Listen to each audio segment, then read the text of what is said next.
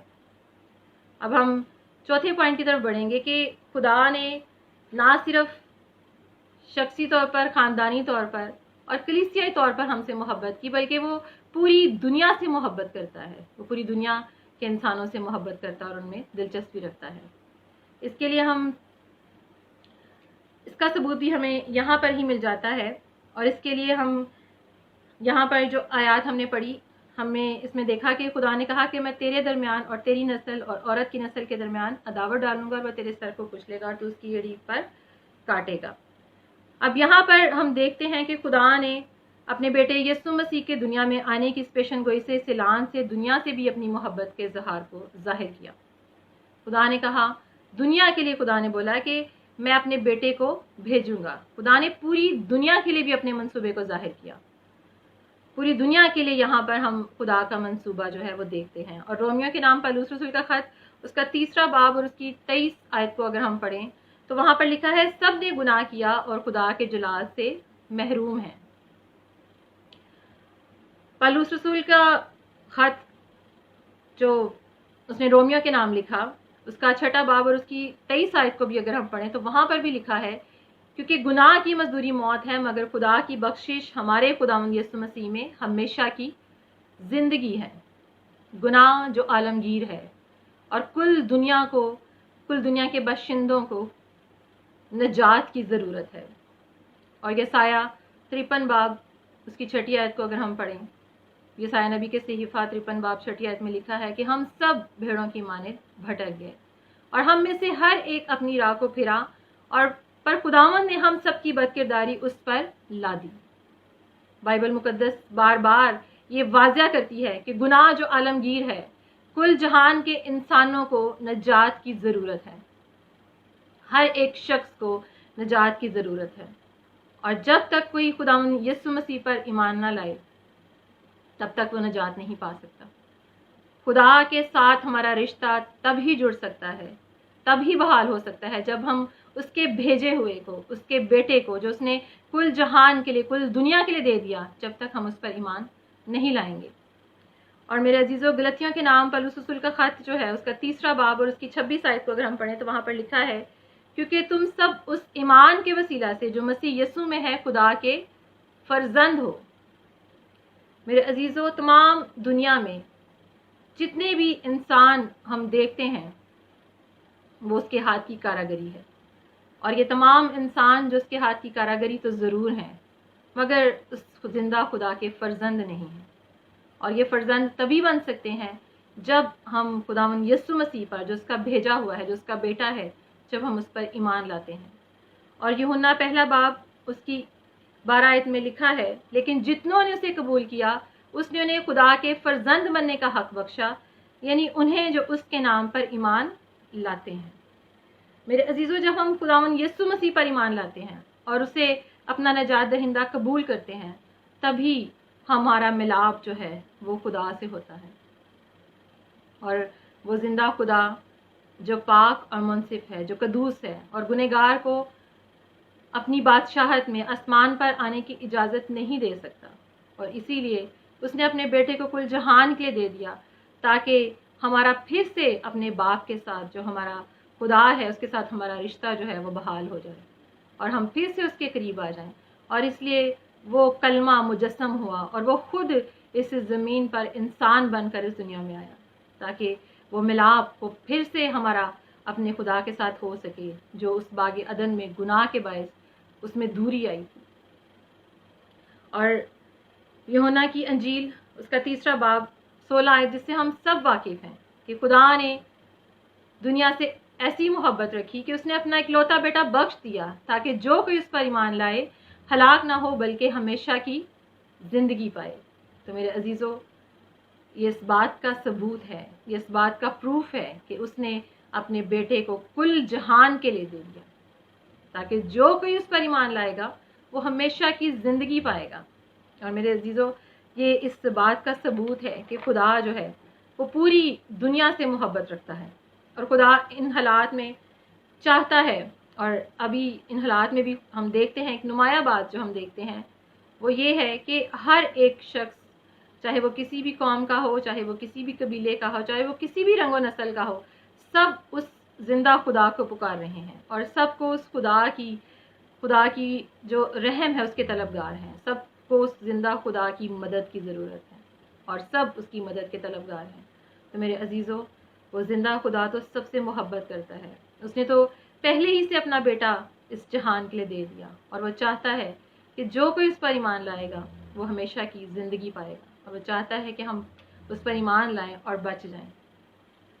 اور میرے عزیزو، مکاشفہ 14 باب اس کی 6 آیت کو میں آپ سب کے ساتھ پڑھوں گی۔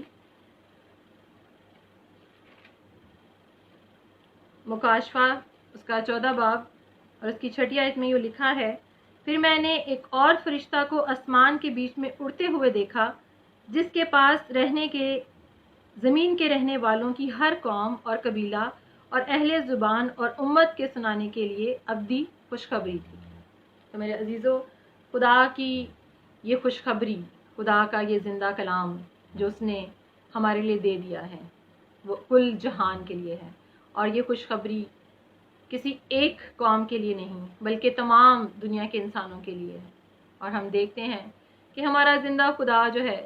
جو سچائی ہے، خداوند جس نے اپنا بیٹا یسوع مسیح دے دیا، اور یسوع مسیح جو سچائی ہے، اور جو کوئی اس پر ایمان لاتا ہے وہ بچ جاتا ہے۔ اور ہم دیکھتے ہیں کہ ہمارا جو خدا ہے، جو محبت سے بھرا ہوا ہے، وہ کسی کے ساتھ زبردستی نہیں کرتا۔ اس نے انسان کو آزاد مرضی پر پیدا کیا ہے، اور آج بھی وہ انسانوں کو ان کے ساتھ زبردستی نہیں کرتا بلکہ اپنی محبت کو ظاہر کرتے ہوئے ان سے کہتا ہے کہ وہ اس کے قریب آ جائیں، وہ اپنی زندگی کو بچا لیں اور اس ہمیشہ کی جہنم کی آگ سے بچ جائیں، اور اس سے بچتے ہوئے ہمیشہ کی زندگی میں داخل ہو جائیں۔ اور اس نے تو پہلے ہی سے سارا منصوبہ اور پلان دے دیا ہے، اب یہ ہم پر ہے کہ ہم کس طرح سے خداوند یسوع مسیح کو اپنا نجات دہندہ قبول کرتے ہوئے خدا کے فرزند کہلاتے ہیں اور اس کے قریب آ جاتے ہیں۔ واحد یہ ہمارا زندہ خدا ہے، یہ اس کی محبت ہے جو ہمارے دلوں پر دستک دیتا ہے،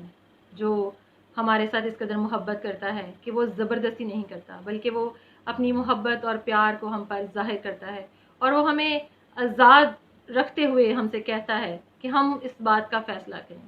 کہ کیا ہم کون سی راہ پر جانا چاہتے ہیں، کیا ہم اس راہ کی طرف جانا چاہتے ہیں جو چوڑی ہے اور جس میں ہلاکت ہے، یا اس راہ کی طرف جانا چاہتے ہیں کہ جو سکڑا راستہ ہے مگر اس کی انتہا میں جو ہے وہ زندگی ہے، اس کے آخر میں ہمیں ہمیشہ کی زندگی ملتی ہے۔ تو میرے عزیزو، آئیں آج ہم اس بات کا فیصلہ کریں اور اس خدا کے قریب آ جائیں جو نہ صرف اب شخصی طور پر، خاندانی طور پر اور کلیسیائی طور پر ہم سے محبت رکھتا ہے، اور اس نے اپنی محبت کو، اپنے منصوبے کو ظاہر کیا، بلکہ وہ پوری دنیا سے محبت رکھتا ہے تاکہ ہم نجات پائیں اور بچ جائیں۔ اور آخر میں آپ سب سے یہی کہنا چاہوں گی، This world is not our home. God's warriors, disciples and believers, get ready, be faithful and be strong. God bless you all.